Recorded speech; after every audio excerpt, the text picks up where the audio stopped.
اصل مجلس دا ده چې د توهین رسالت چې کوم دا ټیم وسم د اسلام تر خیر خوا او بدخوا او ډیر لاس پکې اچول د اسلام تر خیر خوا د خلکو له جذباتو استفاده کوي د خلکو د جذباتو نه استفاده کوي مسلمانان تاول دا پکار دي او اکثر خلاص کیوا دوم دا پکار دي اشتعال کرا نسی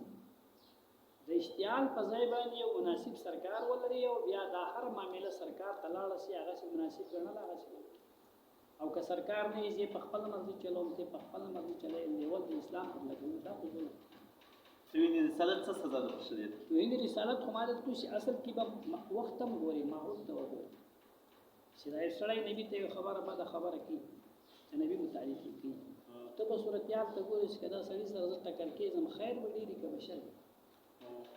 خیر بشر دی ایوا ووم باید نظام داسې نظام جوړ شي حکومت داسې حکومت بشي دا کار معاملہ حکومت پلاس کی حکومت کا فرض ہے کا د انبیاء او خیر خوانی او د مسلمانانو سرکار نو عوام خو به اشتعال کی اشتعال فقط اجازه نشته د دې ذمہ دار اوس فرض ہے کستا په مقابله مخکې څو خبره کی دا ټیک د تبه جذباتي سیراغه سړی مړ کی سوال دام راځي چې ته مړ کی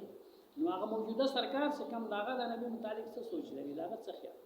هغه چې کیس راوي په لفات سرواړی ته په کې ملامت کوي دا سړي دا خبره نه وکړي دا سړي سرستا غرض بعد کې بیا پدا باندې انجامږي کیس چې دا خو سیاسي غرض وو پکې چې دا الله د سر دا خبره کړي نه و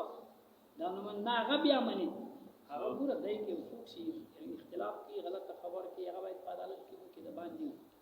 یو سړي د نظریه د پاره او پادار نه سپین مجلس نه سکولای هغه کارم نه خدا د افراد او کار نه افراد چې کم کار دي د افراد په خپل ذمہ دار دي قانون باید وي د مسلمانانو قانون وي بیا هغه معاملې وګوري چې دا توهین تر کومه ځای د توهین انداز سونی د وزن سونی د معیار څه د خبره څه د الفاظ څه شي نسی وي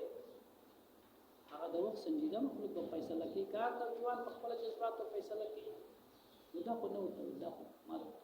شریعت کې سرکار د اصول په خپل خو نه چلای او کته په خپل چلای لکه دا کوم معاملات چې ما اوس د قتل درو شو دغه پنامه قتل غیرت پنامه غیرت پنامه قتل جمع کوي په کوم خاطر کې اسلام په خاطر کې نو ته تکل اسلام دا خبره وکړه شرایط شي د مطلب قتل د پاره زنا د پاره هغه خپل شرایط خیر ته پر کوي نه نو په خپل پسې ګرځي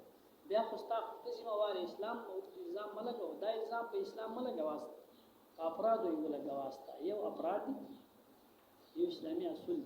اسلامي اصول چې نظام وی قانون وی بیا یو څوک دا ښکارا خبره ده چې هغه د انبیاء او توهین د کتاب توهین نه کوي مې کې دا سر خلاص د ماته نه راځي او وختم خلکو د اسلام مخالفین د انبیاء او پزمن د اصحابانو په دور کې وو هغه ځان سره خیال ولیکاو نن هم ست دا کم شه د باندې یو سړي سره جذبات وو چې دا سونی قدر وي او څای په ځای کې شي چې دا اکثر څه په ګوري پس منظر کې نور شان زموږ له جذباتو د اسلام مخالفین کار اخلي زموږ له جذباتو کار اخلي او موږ ځان نو سمبالولای